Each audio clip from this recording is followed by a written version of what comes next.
Sekelompok anak muda sedang menghadiri resepsi pernikahan. Tiba-tiba salah seorang di antaranya melihat guru SD-nya dulu. Murid itu kemudian menyalami gurunya dengan penuh penghormatan, seraya berkata, "Masih ingat saya kan Pak Guru?"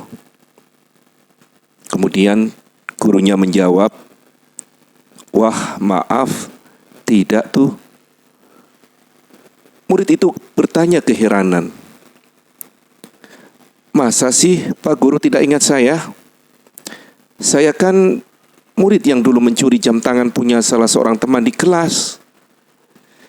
Ketika anak yang kehilangan jam itu menangis, Pak Guru menyuruh kita semua untuk berdiri di depan kelas karena akan dilakukan penggeledahan saku. Saat itu saya berpikir bahwa saya akan dipermalukan di hadapan para murid dan para guru, dan akan menjadi tumpahan ejekan dan hinaan. Mereka akan memberikan gelar kepada saya pencuri, dan harga diri saya pasti akan hancur selama hidup saya." Waktu itu Bapak menyuruh kami berdiri menghadap tembok dan menutup mata kami semua. Bapak menggeledah kantong kami, dan ketika tiba giliran saya, Bapak ambil jam tangan itu dari kantong saya, dan Bapak lanjutkan penggeledahan sampai murid terakhir. Setelah selesai, Bapak menyuruh kami membuka penutup mata dan kembali ke tempat duduk masing-masing. Saya takut Bapak akan mempermalukan saya di depan murid-murid lain yang semuanya teman-teman saya. Akan tetapi saat itu Bapak tunjukkan jam tangan itu dan Bapak berikan kepada pemiliknya tanpa menyebutkan siapa yang mencurinya. Selama saya belajar di sekolah itu, Bapak tidak pernah bicara sepatah kata pun tentang kasus jam tangan itu. Dan tidak ada seorang pun guru maupun murid yang bicara tentang pencurian jam tangan itu. "Bapak masih ingat saya kan Pak?" "Bagaimana mungkin Bapak tidak mengingat saya? Saya adalah murid Bapak. Dan cerita itu adalah cerita pedih yang tak akan terlupakan selama hidup saya.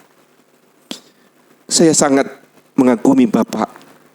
Sejak peristiwa itu, saya berubah menjadi orang yang baik dan benar. Hingga sekarang saya jadi orang sukses. Saya mencontoh semua akhlak dan sikap juga perilaku Bapak." Lalu sang guru itu pun menjawab, "Sungguh, aku tidak mengingatmu. Karena pada saat penggeledah itu, aku sengaja menutup mataku agar aku tidak mengenalmu. Karena aku tidak mau merasa kecewa atas perbuatan salah satu muridku. Aku sangat mencintai semua murid-muridku." Sahabat, pendidikan memerlukan akhlak yang mengajari bagaimana menutup segala keburukan orang lain.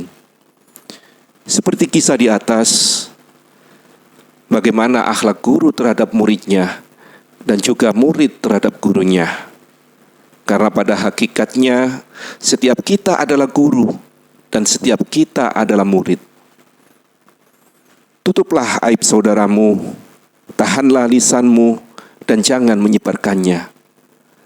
Aib yang nyata saja diperintahkan oleh Allah untuk ditutup, apalagi aib yang belum tentu benar atau salahnya, atau masih simpang siur kabarnya. Tutupi aib saudaramu di dunia, maka Allah Subhanahu wa Ta'ala akan menutupi aibmu di akhirat.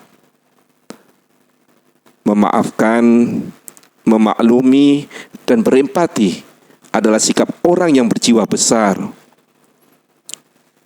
Seorang guru memiliki tugas mulia, yakni mendidik muridnya memiliki jiwa besar. Semoga kita senantiasa bisa mengikuti proses pendidikan kehidupan sepanjang hayat. Terima kasih.